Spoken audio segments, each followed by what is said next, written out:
कहते हैं तीर्थ गए एक फल, संत मिले फल चार, और सदगुरु मिले अनेक फल, कहें कबीर विचार। संतों का समागम सदगुरु कबीर ने अपने मुखारबिंद से कहा है, आया बुलावा बैकुंठ ते, दये कबीरा रोय, और जो सुख साधु संग में, ते बैकुंठ न होय। हमारा आपका बड़ा परम सौभाग्य, घंटा 2 घंटा हमको अपना काम करने के लिए समय मिल जाता है। सारा संसार पराये काम को लगा है, पराये काम में मोहित तो होकर अपना मान रहा है। बेटा मेरा, नाती मेरा, पति मेरा, पत्नी मेरी, ले कब तक? तब तक ये बोलना हरा बोल रहा है, और ये निकल गया तो कोई यंत्र काम नहीं करता है। संत कहते हैं मनुष्य के गुण की पूजा होती है, तो किसी भी इंसान के, स्त्री घट हो चाहे पुरुष हो, कोई ज्ञान विकसित हो जाए तो उसका जीवन आनंदमय व्यतीत तो होता है। उसके पास कोई आ जाए या वो कहीं पहुंच जाए तो वहाँ भी शांति मिलती है, सुख मिलता है। बहुत से लोग शिकायत करते हैं, महाराज आपने मंत्र दिया मन रुकता नहीं है। संत इसका भी निष्कर्ष निकालते हैं कि बड़ी अच्छी बात है कि मन नहीं रुकता है। अगर मन रुक जाए तो आदमी कलारी में बैठा दे, बीड़ी में सिगरेट में बैठा दे, जुआ में बैठा दे, बैठे हो रहे सारे जीवन। लेकिन अच्छा है कि मन रुकता नहीं है, क्योंकि मन के रुकने का स्थान मिल नहीं रहा है।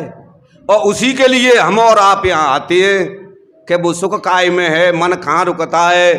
तो सदगुरु चारों बगल से समझा बुझा के जन्म से मृत्यु तक, और फिर कहते हैं कि हे मनुष्य, तो ते अलग कहीं परमात्मा नहीं है। जो मंदिर जे बैठा है इसमें ये बोल रहा है, इसकी अगर तुझे ध्यान आ जाए तो तू संसार से मुड़ के इसी में लग जाएगा, और इसमें लग जाएगा तो फिर ऐसी कौन सी चीज है कि आदमी बाप संकल्प कर ले उस मंजिल पर नहीं पहुंचे। फिर ये काम क्रोध मोह लोभ अहंकार हैं, ये एक एक करके धीरे धीरे से निकलते चले जाती हैं। और हमारा ध्यान कहीं है, काम कुछ है और कर्तव्य अलग है, तो हमें कुछ मिलने वाला नहीं है। जैसे आज मेला लगा है, हम कहीं बैठे 2-4 आदमी, लोग वह कह रहे कि 5-6 दुकान जलाए दें, 8-10 मोटरसाइकिल जलाए दें, और हुल्लड़ हो गया करौली में, पुलिस आ गई। मैंने कही भैया बड़ी अतरज की बात है। कही क्यों? मैंने कही तब इतने काम है वो मैया कहाँ चली गई? तो नाजदाई में चली गई का? आए क्या कछु तो कहती, कछु तो बुद्धि है, फिर इतना विनाश हो रहा है और फिर भी हम दौड़ रहे हैं। कैसी बच्चा बुद्धि है हमारी? घर परिवार को छोड़कर शरीर पर कष्ट सह रहे हैं और दौड़ रहे हैं। अरे तू ही तो सब कुछ कर रहा है, तू ही डकैत बन के लूट रहा है, तू ही इधर सिपाही बन के उसको पकड़ रहा है, और तू ही जज बन के उसको सजा दे रहा है, और तय नहीं वो जेल बनाई है और उसमें उसको पहुंचा रहा है। तो कैदी है, अपराध करके जाता है, वो तो जेल में दुखी है, लेकिन जेल में सिपाही है, अफसर हैं, वो सुखी है। क्यों?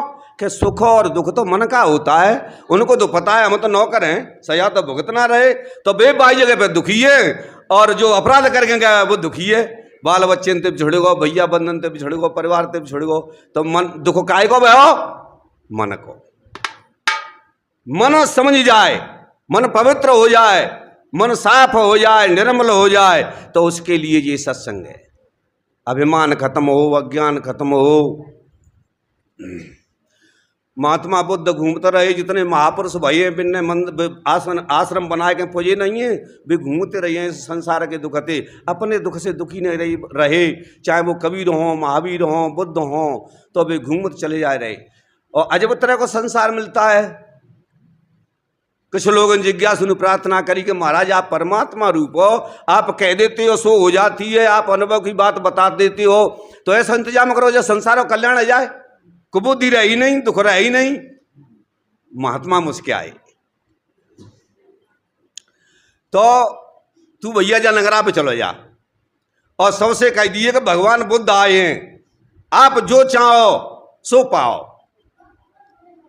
तो भीड़ इकट्ठी है गई, तो जो तनक रोगी होते तो अपनी बीमारी को इलाज पूछ रहे हो, जिसके पुत्र नहीं है वो अपने पुत्र का इलाज पूछ रहा कैसे होगा, जिसका मुकदमा है केस है वो मुकदमा की पूछ रहा। पर इतनी भीड़ में तो ऐसा कोई आदमी नहीं निकला कहते यूं कह के महाराज मैं कौन हूं, मेरा आत्म कल्याण कैसे होगा। महात्मा ने उनके प्रश्न का उत्तर दिया, धीरे धीरे ढल गए। फिर वो जिज्ञासु बैठे रह गए, पूछ रहे तिनते कही कि देख भैया कौन है किसकी जरूरत है इस संसार में, तू कहता कि सबकी बुद्धि को शुद्ध करके कल्याण कर दो, वैकुंठ पहुंचा दो, कोई है वैकुंठ का चाहने वाला? ये संसारी जीव संसार में ही लुप्त है, लेकिन जब तक संतों का सत्संग सतगुरु नहीं मिलते हैं तब तक इसे पता ही नहीं है कि मैं कौन हूं, मैं क्यों आया हूं और मुझे क्या करना चाहिए।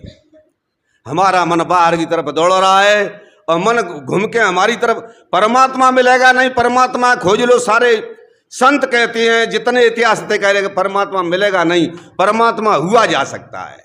और जितने भय थे मनुष्य में से परमात्मा भाई हैं, बुद्ध कबीर महावीर, कोई भी दादू दरिया रविदास कोई भी हो, सत्संग से ज्ञान हो गया उनके अंदर, सारे अवगुण धीरे धीरे हटते गए।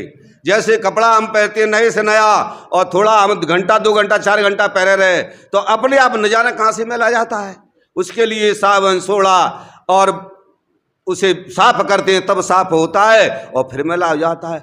तो कुरीति अज्ञान बिना बुलाए हमारे अंदर प्रवेश हो जाते हैं, क्योंकि उनको मन का साथ मिल जाता है। लेकिन जब सद्गुरु मिलते हैं तो आत्मा का साथ मिल जाता है, तो मृत्यु हमें याद रहती है, फिर हम अवगुणों से हटते चले जाते हैं। एक राजा थे, राजा के मंत्री ने कहा कि महाराज आपका नाम विदेह क्यों पड़ गया, तुम तो सब कुछ कर रहे हो। राजा ने बात टाल दी कि समय पर जवाब देंगे। महीना 2 महीना बीत गया, सभा जुड़ी और सभा में उन्होंने कहा कि इस मंत्री को कल 12 बजे फांसी दी जाए, इसने बहुत बड़ा जुल्म किया है। मंत्री की तो हवा निकल गई, कह मुझे पता ही नहीं पड़ा मैंने कहा अपराध किया हो, कल 12 बजे तक मेरा जीवन है। लेकिन इस मंत्री ने अच्छा राज चलाया, मेरा साथ दिया, इसको मैं भोज दूंगा, निमंत्रण दूंगा, उसके बाद में फांसी लगवाऊंगा। 36 प्रकार के भोजन बनवाए, उससे कह दिया जो खाना बना रहा है नमक किसी में किसी चीज में मत डालना, जो नमक की चीज है सब्जी है नमकीन है उसमें नमक मत डालना। और जब भोजन बन के तैयार हुआ, कहा राजा से महाराज भोजन बन के तैयार है, तो कहा ठीक है आसन लगा दो और मंत्री को बुलवा दो।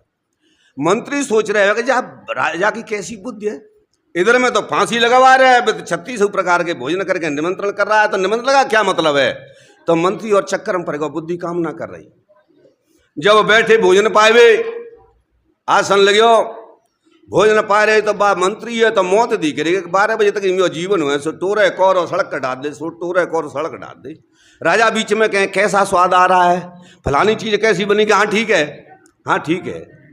जब भोजन पा लिए तब कही कि मंत्री बता मैंने कितने व्यंजन बनवाए तेरे लिए अच्छे अच्छे और तेने कोई सही जवाब ही नहीं दिया, खाता चला जा रहा है, खाता चला जा रहा है, लेकिन बताया नहीं कि क्या मीठा है, क्या चटपटा है, क्या खट्टा है। कि बताऊंगा अंगार 12 बजे तो मौत दिख रही, फांसी में मरेंगे। तो कि ये तेरी बात का जवाब है, तेने मुझसे ये कहा था कि तुम विदेह किस लिए हो, ते ही तो एक 12 घंटा में या 24 घंटे में इतने लो लग गई। और मुझे तो जब से गुरु मिले अष्टावक्र जैसे तब से ही ध्यान हो गया कि मैं 24 घंटे चिता पे सो रहा हूँ, कोई भी अवगुण कोई भी अभिमान मेरे अंदर प्रवेश नहीं हो रहा है। तो फिर मंत्री ने पैर छुए कि बा महाराज मुझे नहीं पता था कि आपके ऐसे उत्तर घुमा घुमा के दे रही है, मेरा थोड़ी देर में खून का पानी हो गया, थोड़ी सी मौत के लिए। तो मौत तो सबकी है, लेकिन अब कौन क्या कितने दिनों में जाएगा ये पर्दा बड़ा अच्छा है। तो हम जो खोजेंगे वो ही पावेंगे, लेकिन हम अपने आप को भूल गए। इसलिए सदगुरु की कृपा है जाए तो आनंद ही आनंद है, फिर कोई खटका नहीं, कोई टेंशन नहीं, सारे काम अपने आप। गर्भ में बच्चा अपने आप पलता है, अपने आप बढ़ता है, माँ की श्वास उसकी श्वास है, माँ का भोजन उसका भोजन है। बाहर जन्म लेके अपने आप हम बढ़ रहे हैं, कोई बढ़ने की कोशिश नहीं कर रहे हैं। अंदर ऐसी मशीनरी लगी है, कुछ भी खा लो और उसका सब रस अलग अलग बन रहा है। और जो फाक है उसका कचड़ा है वो बाहर निकल रहा है, और फिर भी हम भूले हुए अधर्म की तरफ भाग रहे हैं। भाई भाई को नहीं समझ रहा है, बहन बहन को नहीं समझ रही है, केवल पैसे पे ध्यान है, इसलिए बुद्धि का विनाश हो रहा है। तो जिसका ध्यान सत्संग में जुड़ गया उसे 3 लोग घोंटू घोंटू पानी जैसे हो जाते हैं। बस इतना ही कहकर वाणी को विराम देते हैं। बोलिए श्री सद्गुरुदेव की, संत समाज की जय, भक्त समाज की जय।